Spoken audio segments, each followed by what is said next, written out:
When you hear about these lawsuits that are being filed to remove people like Donald Trump from the ballot in states across the country, Colorado, Maine, and elsewhere, the media often say, oh, it was just a group of concerned voters who think that Donald Trump should be removed from the ballot. So they filed suit. Really? That's all it was? Just some concerned voters? Is that what happened? Or was it a dark money left-wing organization that's been artificially creating all of this drama? Oh, yes, that's actually the answer. And for more details on this now, I want to bring in an actual reporter, Gabe Kaminsky. He's an investigative reporter for the Washington Examiner and knows all about this. Gabe, good to have you with us, sir. Thank you. Hey, Vince. Glad to be with you. Of course. So, all right. So we have seen multiple states now, Colorado and Maine, but other states are considering it, meddle with their ballots. They are rigging the ballot such that Donald Trump is not on it. They're doing it at the behest of some pretty powerful left-wing organizations. What do we know? Yeah, so we published a piece in the Washington Examiner this week that details how Citizens for Responsibility and Ethics in Washington, which is a DC-based charity that sort of identifies as a watchdog group. It's pretty overtly it's a progressive activist organization. But the main thing that we sort of detail and quote some Republicans who believe that it's a point of hypocrisy is that this organization, which filed a lawsuit which spawned Colorado's then 4-3 Colorado Supreme Court ruling that disqualified Trump from the ballot. Obviously, Trump did appeal that, so it's not a finality. They have, they position themselves as a group that is pushing for transparency and fighting dark money in the political system. But we actually found that for years, Crew has itself relied on dark money to keep its lights on. I mean, it's taken millions of dollars from the Foundation for Open Society as an example, one of the organizations in George Soros's billionaire George Soros's grant-making network. It's also taken money from the Democracy Alliance, a powerful membership group of wealthy liberals, as well as others. So we just tried to transparently lay out that this same organization has itself kind of an opaque funding system. Right. And the Democracy Alliance, for those who don't know, is a clearinghouse for big donor money. So George Soros also gives through the Democracy Alliance as well. He's giving money in multiple ways. And the Democracy Alliance, they direct all of these funds to targeted organizations and efforts that they think are going to result in Democrat victories. And they've been doing that for years. So when we refer to something that's dark money, what that fundamentally means is that the donors are not subject to public disclosure unless the donors volunteer it. Is that right? Yeah, that's right. And dark money, by the way, is a term that conservatives have long sort of criticized because it's actually something that the left had sort of manufactured years ago to attack Republicans for using speech as a means, right, to in elections and whatnot. Now, the right has sort of found a counterpunch and said, hey, there's actually the people who are decrying dark money actually take wads of it each year, and here are examples of that.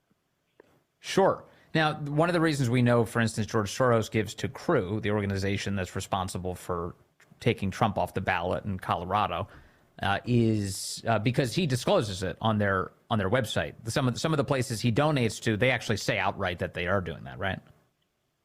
Yeah, that's right. And the thing about it is, the Soros Philanthropy Network, they will argue that they are sort of not a quote unquote dark money network due to the fact that they have that online database.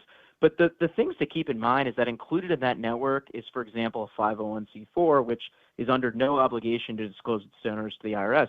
And while the Soros online website does actually list donations from that C4 to other groups, the public really has no way of verifying that encompasses all of their grants. I mean, they have no legal obligation not only to disclose their donors to the IRS, but to manage that website that includes those grants. Right.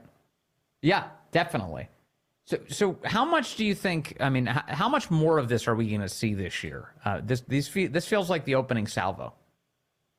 Well, I think Crew is one of several organizations that are pushing to remove Trump from the ballot. We've seen, and also the Daily Caller has reported this, that Free Speech for People, a group called Mi Familia Voda Education Fund, are two other entities that are sort of advocating and fundraising off this idea of kicking Trump off the ballot. But I think the thing that we really try to highlight is that organizations that push for this and are sort of pushing for transparency in the political system and taking aim at Republicans for what they say engaging in sort of undisclosed endeavors, they themselves are, relying on that same amount of money. And I think the other thing we pointed to is how Crew, that same organization pushing for Trump to get off the ballot, I mean, they're one of the main groups pushing for Clarence Thomas and Samuel Alito, conservative justices, to disclose more about their finances at the same time that they do not disclose a lot about their own. Right. Yeah, no question. In fact, George Soros, who we've mentioned multiple times for good reason, he's one of the biggest left-wing political donors in the entire country, is also a contributor to ProPublica, which is the nominally the news outlet that's been spending so much of his time trying to disqualify Clarence Thomas as a Supreme Court justice. So you start to get the sense that, it's a unified effort. Yeah, that's right. I think we're going to continue to see groups like Crew and others become sort of try to exert their influence. And we see two states, as you said, Maine and Colorado, and it'll sort of remain to be seen what other more progressive-leaning states are going to take the lead on this. And we'll certainly try to track who the advocacy groups like Crew are that are trying to essentially be behind those efforts. It's funny, though, with Crew's history, which I've talked a bit about on the air, through the years, it was like over a decade ago, they used to list like left-wing lawmakers who they thought were corrupt. They would release a list each year, like these are the corrupt politicians. And Bob Menendez was definitely one of the people that Crew considered one of the most corrupt politicians in Washington over a decade ago. They no longer publish that list, just to be clear. That's not something that they engage in anymore. And they also were taken over for a time by David Brock, the guy who runs Media Matters, who decided to turn that organization into just simply a kind of an off-the-books extension of the DNC, for sure, in the service of Hillary Clinton and others. And now this is kind of the fruits of all of that. You've got at the top of the organization now at Crew is a guy called Noah Bookbinder, and he is a hardcore left-winger. He came up under a bunch of Democrats, and he's also a part of Alejandro Mayorkas's advisory council at the Department of Homeland Security. So it's interesting the extent to which all of these guys intersect. Yeah, absolutely. And I think that a lot of conservatives, particularly a think tank called Capital Research Center, they point to David Brock's entering Crew and leading it for a short period as a time in which it particularly became activist-oriented. The other thing interesting to note, I mean, Crew's first executive director was a woman named Melanie Sloan, who was a Democratic congressional staffer in the 90s. For the House and Senate Judiciary Committee, including actually for Senate Judiciary Committee Chairman in 1993, Joe Biden, which ironically is the same year that Tara Reid later alleged in 2020 that Joe Biden sexually assaulted her. But certainly, the group has long been a cemented activist organization. Yeah, and then David Brock is one of the signature figures within the Democracy Alliance in terms of directing a lot of the funding and how it's used in order to, again, guarantee long-term power for Democrats. So I just think it's important. These are one of those stories where it's like, okay, there are a lot of characters, a lot of like random organizations with defensible, names, or like, forgettable names for that matter. But they're deeply important to what's going on in the country right now, and it takes people like Gabe Kaminsky to dig into them. So, Gabe, thank you very much. Really appreciate your time today, sir. Yeah, thank you very much for having me. That's Gabe over at the Washington Examiner. You can read his piece today. It's Transparency Group Behind Trump Ballot Removal Effort Has Long Relied on Left-Wing Dark Money.